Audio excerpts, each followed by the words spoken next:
This is the Building Automation Monthly Podcast with Phil Zito, episode 152. Hey folks, Phil Zito here, and welcome to episode 152 of the Building Automation Monthly Podcast. And in this episode, we will be talking through the systems integration lifecycle. Now, for a lot of people, systems integration just simply means tying in one BACnet system to another BACnet system, something like that. I mean, we talked about that in the previous episode. We went through how to integrate BACnet systems together because that's just such a popular topic. But the reality is that's just like barely scratching the surface of systems integration. There's so much more to systems integration than simple protocol integration. And in this episode, we're going to look through the entire systems integration lifecycle. Now, for those of you who don't know what a lifecycle is, it kind of stems from the realm of product and software development, basically, and I guess nature in itself. When you think about a lifecycle, things are born and things die. Well, in the world of systems integration, we start off with an idea or a concept, and then we actually create something, and then we've got to support it. And we're going to talk through all of that in this episode. Now, there's going to be a little bit of something for everyone in this episode. So at times, if you find yourself saying, I'm not a salesperson, or I'm just a technician, or I'm not a technician, I encourage you to keep listening.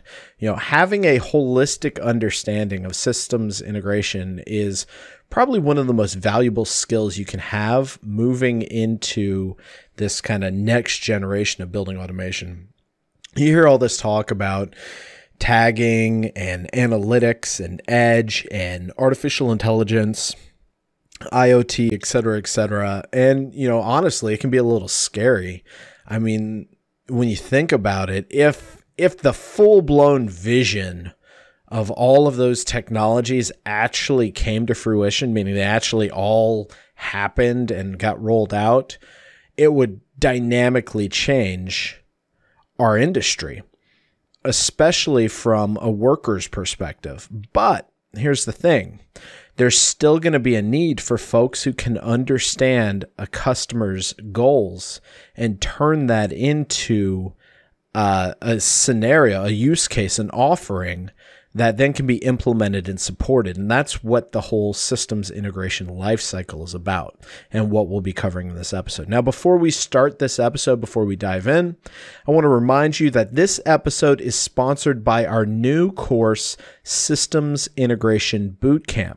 Now, this course is currently open for its early access enrollment period until March 1st of 2019. So if you're interested in learning systems integration from start to finish, then you need, I don't use the word need very often. I often use the word want, but I'm telling you, if you're at all interested in systems integration, you need to enroll in this course. For one, during the early access period, you are going to be able to provide feedback as we create our course. You know, with all of our courses, they go through an early access period where we don't have the course created yet, and we actually create it along with the students who choose to invest early in the course, and we expand on the topics that they provide feedback on. I mean, we have a course roadmap, but we expand even more based on the student feedback.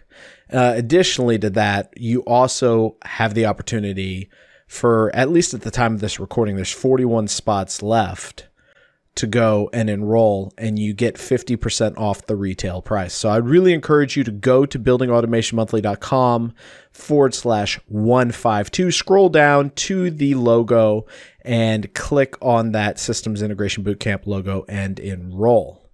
So what is the systems integration lifecycle? This is the foundation of our System Integration Bootcamp course. This is the skeleton on which the course is built. And it's a really important skeleton. It's a really important life cycle. And like I said, it consists of 5 phases. And those 5 phases are focused on sales, scoping and specifying, design, implementation, and support. Now we're going to go and we're going to look at each phase and talk through the major steps in each phase and kind of the premise and thought process behind each phase. But before we do that, what I want you to think about, so this is your overlying objective as you're listening to this episode. You know, I always kind of tell you what I want you to think about, the mind frame I want you to be in as you're absorbing this information. Well, the mind frame, the mindset I want you to have as you approach this topic is to think about not, oh, I'm not a tech. Oh, I'm not in sales. Oh, I'm a product person.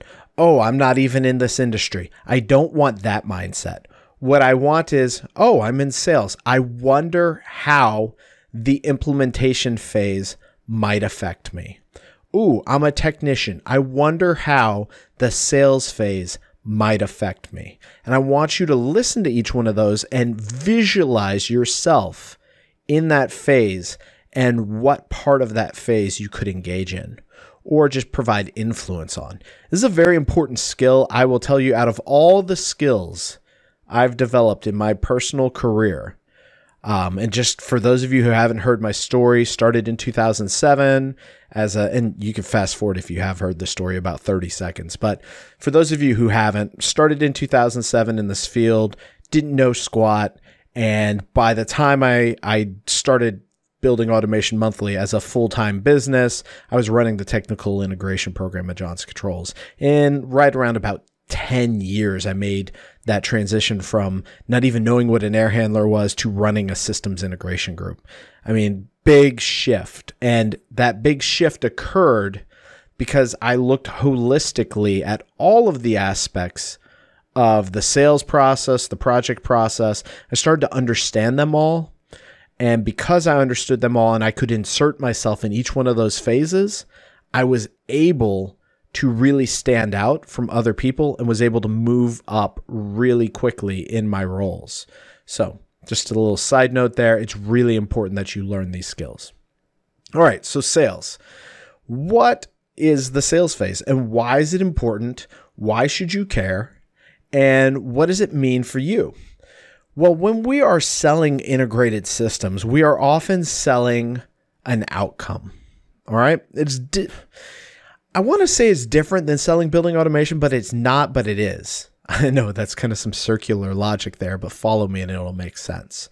You know, oftentimes we will see in a spec to be integrated by others or to be resolved during the construction process or to be field coordinated, some sort of language that basically takes the onus off of whoever wrote the spec and places it on the contractors to achieve some sort of goal that no one really knows why they're doing it. Why are we integrating the lighting system to the building automation system? Why do we want to go and pull in that irrigation system? Why are we going and tying in all the energy monitoring? What is the goal? Why do we want to integrate that? That should be the primary question that we ask during this sales phase. If we understand why we want to integrate, it makes everything else so much easier. Because think about it. If the customers, like in our previous episode, in episode 151, where we talked about the BACnet lighting system going into the BACnet building automation system, if the customer's goal is to control the lights from their front end of their building automation system, then the reason why we are doing this integration is what? You would probably say, well, duh, Phil, it's to control the lights from the building automation system. But is that really the reason? What is the business value of that? Maybe now they only have to have one front end. Maybe now they only have to train their end users on one user interface. Maybe now they actually have visualization instead of having to go to time clocks on their lighting system. Maybe now they can actually just create one single schedule. So what is the business case? I'm actually going to take a sip of water real quick here. My throat is a little dry, so you'll have to forgive me today if I get a little scratchy on you. But maybe we are not actually doing this to integrate. Maybe what we're doing is we're trying to create a business outcome of an increase in efficiency. And as a former tech, I used to always get a little squirrely when I'd hear these things called outcomes. What is the business outcome? What is the ROI? And I was kind of like, yeah, okay, sure. But if you think about it, all the good opportunities you've had to go and do retrofits, to go and do sales, to do anything related to systems integration have stemmed from an outcome, a business outcome to be specific. So we need, our primary goal during this sales phase is to identify the outcome that wants and needs to be achieved and then create a use case around that outcome. Now you may be like, what's a use case? A use case can be as simple as the end user will log on to a single user interface, which will have a schedule that will control both the HVAC and the lighting system. That is a very simple use case, but it is a use case nonetheless. And from that use case, as we will see in the next phase, we can actually go and create our specifications and our scopes. Now, some of you may be saying to yourselves right now, I'm not an engineer. I don't create specifications. Maybe you don't, but you often receive specifications, and oftentimes these specifications aren't worth the paper they're written on because they're simple cop-outs of to be field integrated, to be field coordinated, to be integrated by others, to be coordinated between lighting contract and BMS contract. But it doesn't say what the heck the goal is. And so understanding how to define this integration use case and the business outcome up front is going to make that second part so much easier. Speaking of that second part of that second phase, we have the specifying and scoping phase, okay? So in this phase, we're going to be focused on taking that use case and turning it into some formalized language that then can be actualized. Let me repeat that. We're going to take this use case and we're going to turn it into some formalized language that can be actualized. Now, what does all that fancy words mean? What it simply means is we're going to take the use case, we're going to formally document it in a format that can be used as part of a contract, that can be executed as part of a project, okay? Now, we'll see more of this when we move into the third phase, which is designing the systems. But for right now, we're focused on the specifying and scoping. Now, there's really two ways that we can specify a integrated use case. We can use performance specifications and prescriptive specifications. These are two completely different things, and we need to understand the difference. A performance specification would talk about the what, okay, or the how rather. No. Back up that. It would talk about the what.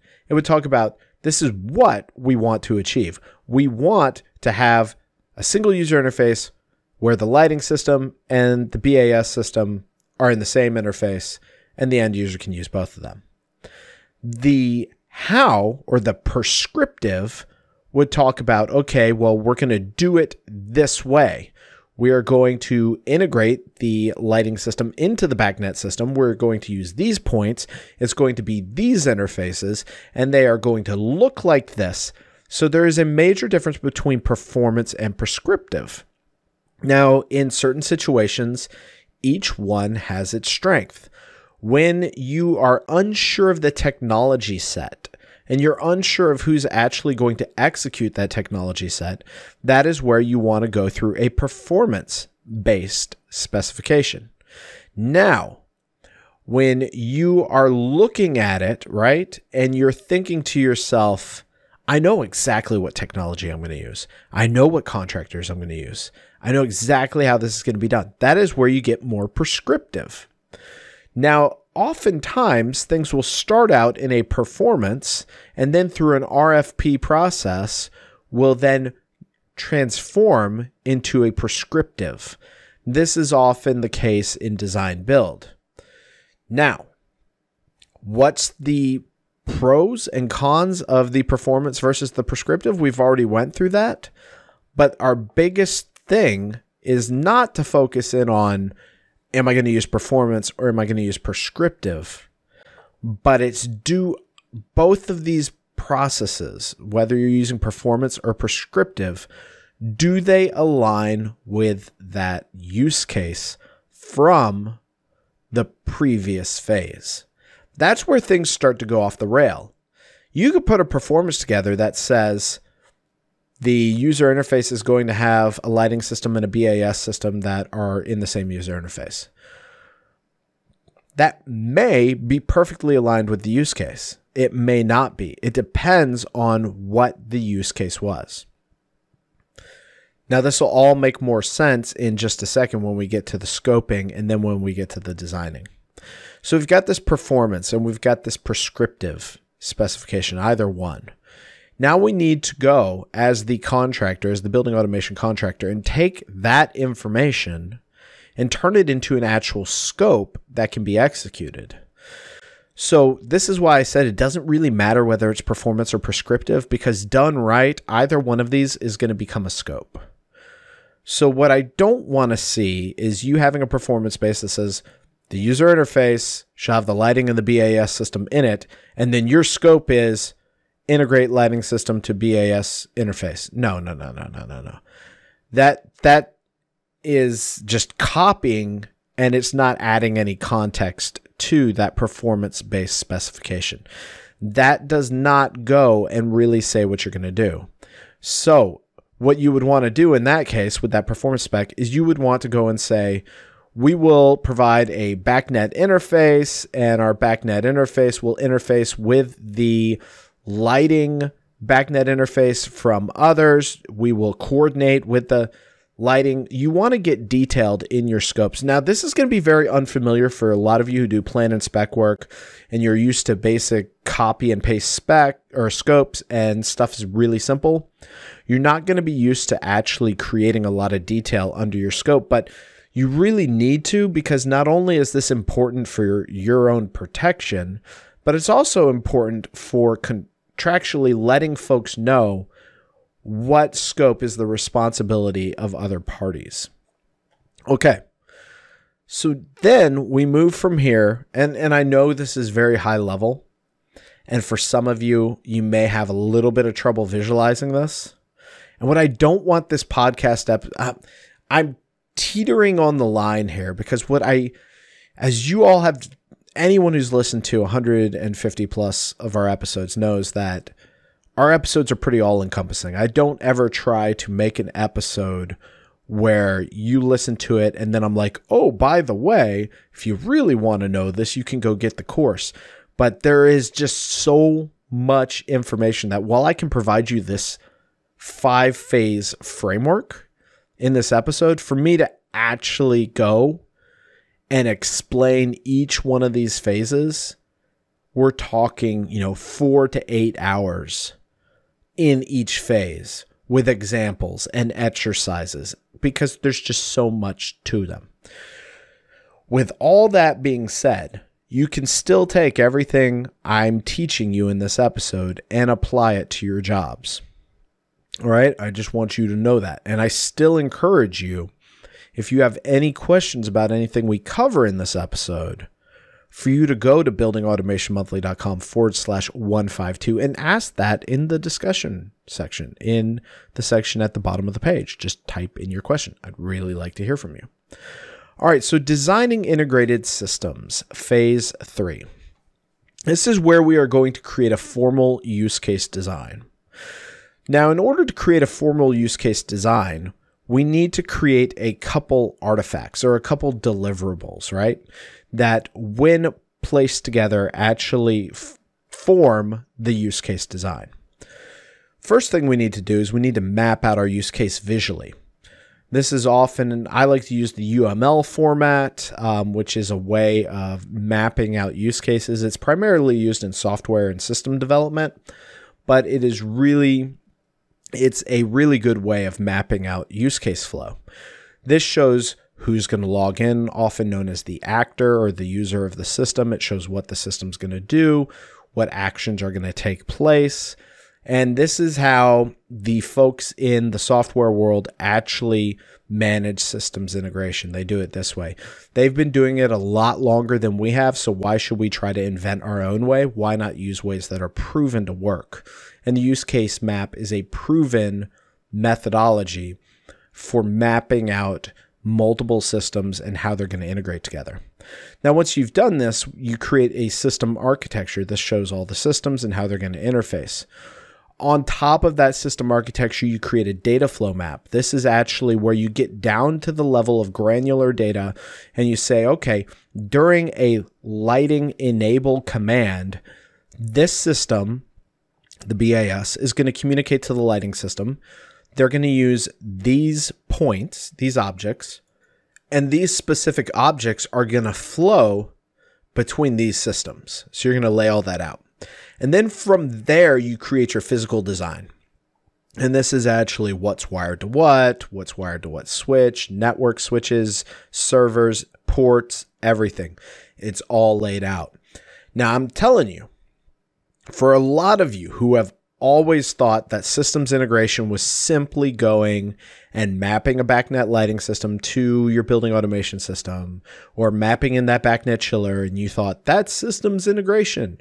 If you want to get into the world of complex systems integration, if you want to get to the point where you are making high margin dollars doing complex systems integration, real systems integration that makes you worthy of that quote unquote master systems integrator title, this is how you do it.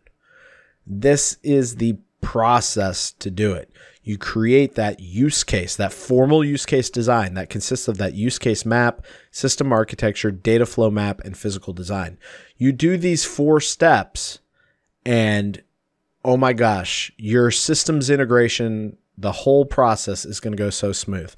I said it time and time again in programming, in our design course, in our startup and checkout course, in our scoping and estimating course. If you do the pre-work right, you will end up at a point where the implementation is simply easy. The implementation should be the easiest part of any process, because properly done, the implementation is just simply following the plan that you created during the design phase. So moving on to the implementation phase, which is phase 4, this is where you actually take that design and you do a kickoff, right? So you do a kickoff with the team that is going to be implementing this integrated design. And you make sure that you have vendor and system alignment. You get the material on order and you start to schedule out how you're going to integrate these systems. Now, there's really 3 types of systems integration. There's physical integration, protocol integration, and programmatic integration. Physical integration would be pulling in physical points from disparate systems to combine them into your system. So maybe an irrigation system or an alarming system.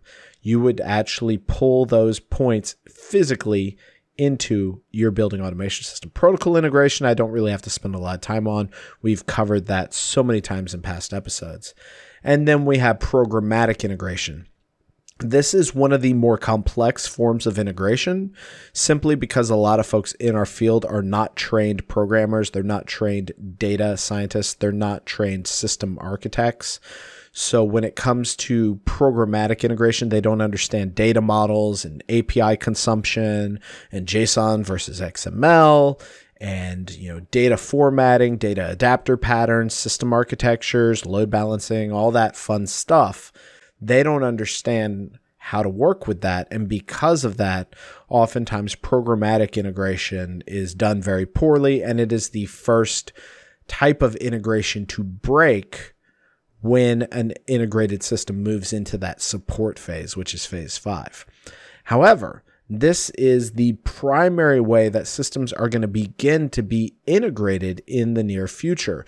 You can already see this with the adoption of tagging, the adoption of formalized data formatting. You can see this with a lot of folks starting to embed APIs in their systems. And you're going to see much more programmatic integration rather than protocol integration. And that's going to be really scary for a lot of people. But the good news is it's actually easier because the protocols we're using for programmatic integration, primarily HTTP, MQTT, and CoAP, are fairly easy to actually work with.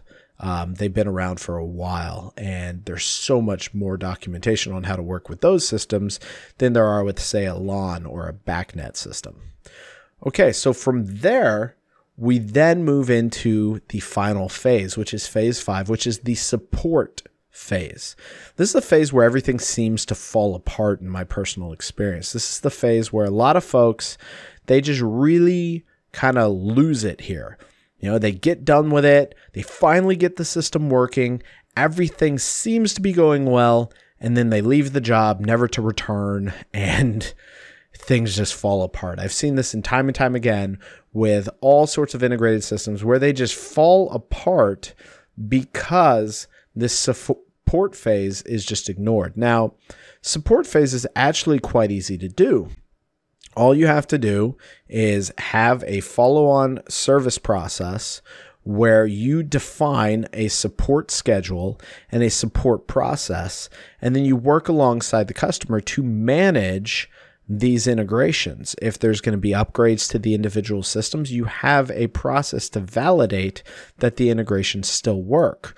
You make sure if anything's being retrofitted or anything's being upgraded, that the systems still work after those events. I mean, it really is as simple as just maintaining visualization of the interfaces, meaning you see that the interfaces, that the integrations are still connected, are still sending data, are still properly functioning, and you maintain that. And if any form of event, a power outage, a upgrade, a retrofit takes place, that you have a process to revalidate that the system still works. It really is that simple, and it may not seem that simple, but it really is. So with that being said, my friends, that is the 5-step systems integration process. I know I just threw a lot in your lap. Fortunately, this is a podcast. You can rewind, you can re-listen to it, you can take notes, and I really encourage you to do that. You can ask questions in the comment section at the bottom of this page at buildingautomationmonthly.com/152. I really encourage you to do that. That would be to your benefit to take advantage of my offer to answer your questions. I'd encourage you to do that. And if you are at all interested in the topic of systems integration, you really need to enroll in the Building Automation Systems Integration Bootcamp course. This will teach you everything you need to know to have the foundational skills to be a systems integrator. So if that is a topic that is interesting to you or your business, you need to enroll before all the spots fill up. So I really encourage you to do that. With that being said, thank you so much for being here. I really enjoyed talking to you. I hope that you will take me up on that offer and ask your questions at buildingautomationmonthly.com/152. And until next time, continue to grow in your knowledge, continue to push yourself, and really embrace all these topics we talk about. Take care, and I'll talk to you again next week.